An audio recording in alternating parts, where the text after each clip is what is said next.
Hi, I'm Jim Campisano, editor of Super Chevy magazine, and today I have the distinct pleasure of driving the 1967 Camaro from the National Parts Depot collection in Ocala, Florida.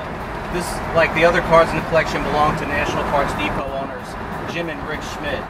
This car is, again, it's about as base bones as you could get in a 67 V8 Camaro. There are no gauge. You have a 120-mile-an-hour speedometer and a fuel gauge. That's it. AM radio. No air conditioning. It's got power steering, but manual brakes, drums all the way around. The other big option in this car is the Power Glide with the floor shifter. You know, you forget how far we've come with cars. The top of the door is still steel. There's a little vinyl insert in the middle. The days when, you know, they had banished all metal from the interiors of cars hadn't come yet. I'll tell you how good this car actually is. You know, it had been sitting in the collection. I pumped the gas once, turned the key, and it was running instantly. I mean, it's just amazing. It held a nice idle. Choke kickdown worked perfectly. As a car that's never been restored, I mean, this is as close to original as you're going to get. You know, the interior is a little bit reminiscent of the 5th Gen Camaro.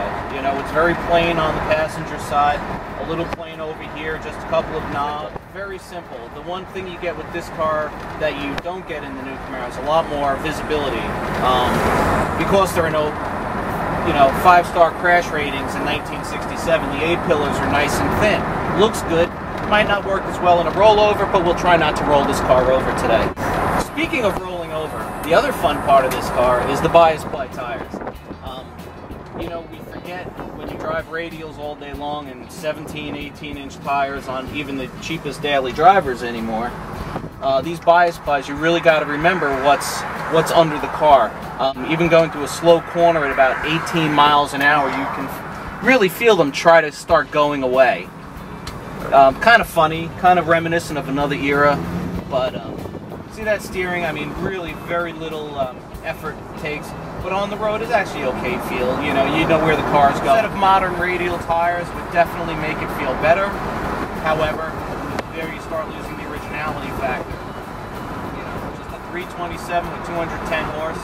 The hot rodder in me says, you know, quick call to Edelbrock, get a 4-barrel conversion, and again, now you start changing the whole personality of this car.